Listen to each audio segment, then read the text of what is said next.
Hey viewers, welcome back to the channel. Today's video, we're back working on the 03 Honda Pilot, and we are looking at the ignition cylinder.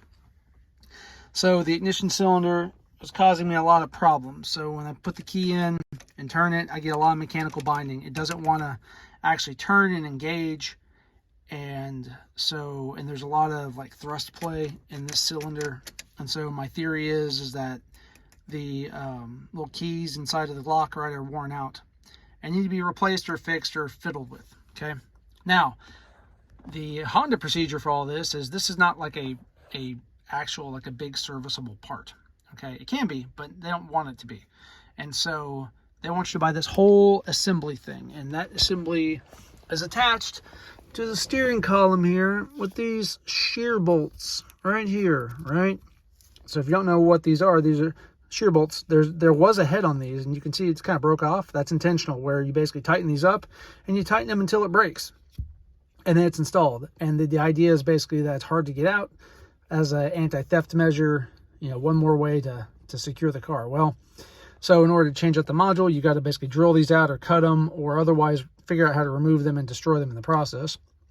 And then the new part comes with new shear bolts. So we don't want to do that. That's a big pain in the butt. And if we did that, then we would have the new module with new keys that would then be keyed to this ignition, but not the rest of the doors. So not only would we need to rekey the door locks, which is a pain in the butt and expensive if you have someone do it, but then we'll also have to reprogram our new key to the ECU for the immobilizer and all that. Lots of pain in the butt. So if we can just repair this mechanical lock and avoid all the other crap, we'll be good, right? So that's what we're trying to do, and it can be done. But you just have to get the thing out, and getting it out is the challenge. So there are screws here, like one there, a couple there, one on the back side, and then the problem child, this one way back here. And there are a couple YouTube videos on this, but I want to show you kind of how I solved this problem. You can see it right. See right where my index finger is. See that? You can see that brass head. That is the screw. Right, for reference, they look like this. These little, right, number 2 Phillips. Okay, but as you might see from, let me get the orientation again, you don't have a lot of clearance here at all. There is not much back there. In fact, all the low profile ratchets that I know of don't really fit that well. Like Icon makes one, Gear Inch makes one, where it's it's a bit ratchet essentially, but designed to be very low profile. They don't fit; they're too big, and you got all these interference points everywhere. So, what worked for me, and I haven't pulled it yet, I'm in the process, but I stopped to make the video. All right, is this guy? Okay, got this on Amazon. Nico. So they make these little fixed right angle screwdrivers, extremely low profile. Right, that's what you need. So this one worked great for me. A set of these is like $10, so they're very affordable. I got like 5 in the set for this set. Came with number 1, number 2 Phillips, a slotted screwdriver, and I think a couple posi bits. You can also get these in Torx and hex, metric hex, standard hex, and then Torx. So they have different sets for your needs. But for me, I just bought the one with the Phillips because that's what I need. And it is working. I was able to break the bolt loose, and it is slow, right? I mean, you basically get up under here. See if I can do this to show you. Yeah.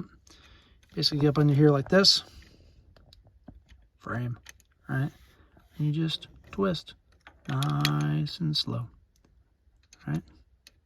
This is hard to do through the viewfinder, but you get the idea, right? See it in there? Nice and slow.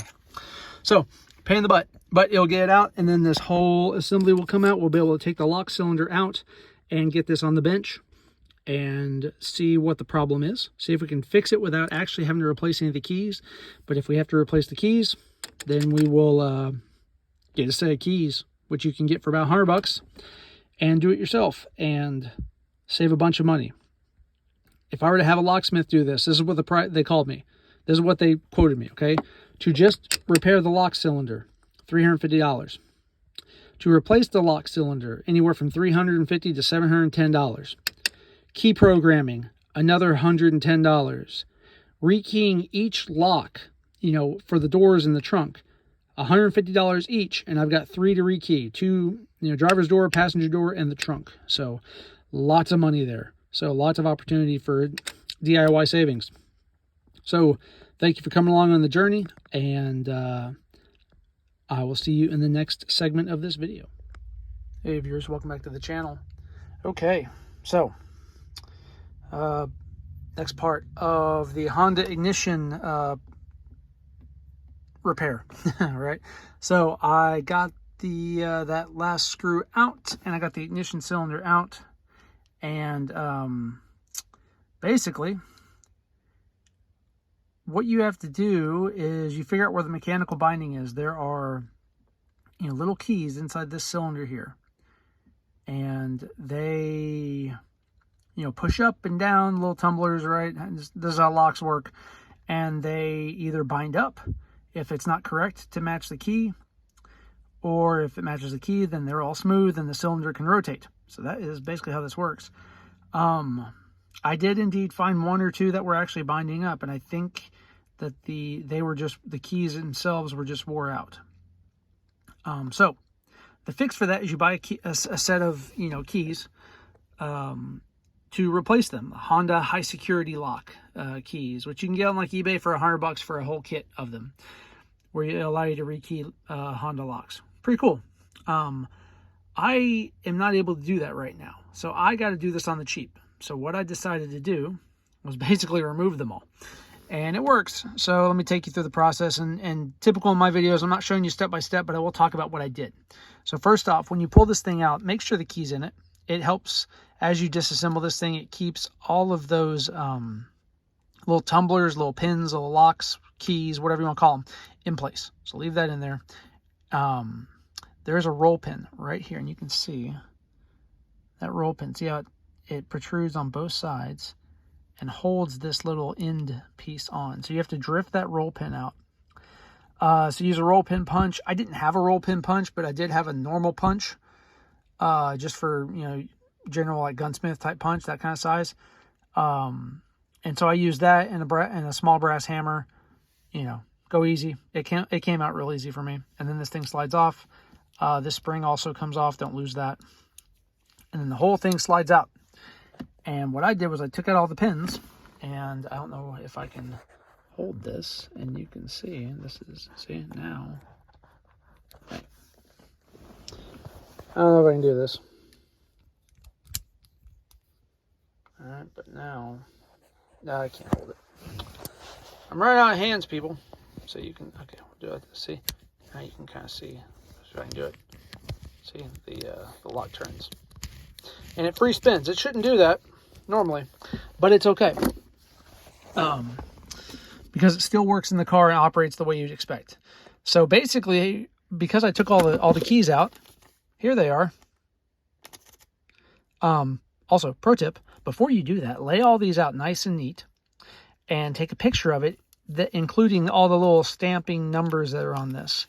And I will see if I can get one to show you what it looks like. And it won't actually give away my key, right? Because if I showed you all the numbers in sequence, then you could technically claim the key and steal my car. But you see there, stamped on that key, it says X2. I don't know if that's coming through right there, but they all have that little number. So you basically, before you take this apart completely like I did, take a picture of it all. That way, if you want to repair this and put it back together, you know what keys go where. And it makes it a lot easier than trial and error. So that's what I did. So you take all those out, and there's little springs and stuff in there too that you can take out or leave in, and then put it all back together. And you can just put it back in the cylinder here, right? It'll fit back in there, and you gotta get it the right way to get in there. Take a little bit of fiddling sometimes, to get it in there correctly. But see how it's kind of free spinning. You got to play with it to actually get it to seat, and it will seat, and it will, go lock to lock, just like you expect for starting it and everything like that. So, please, just be patient with it and put it all back together. Also important step here, disconnect the battery, because you are working in the vicinity of an airbag, and so just disconnect the battery.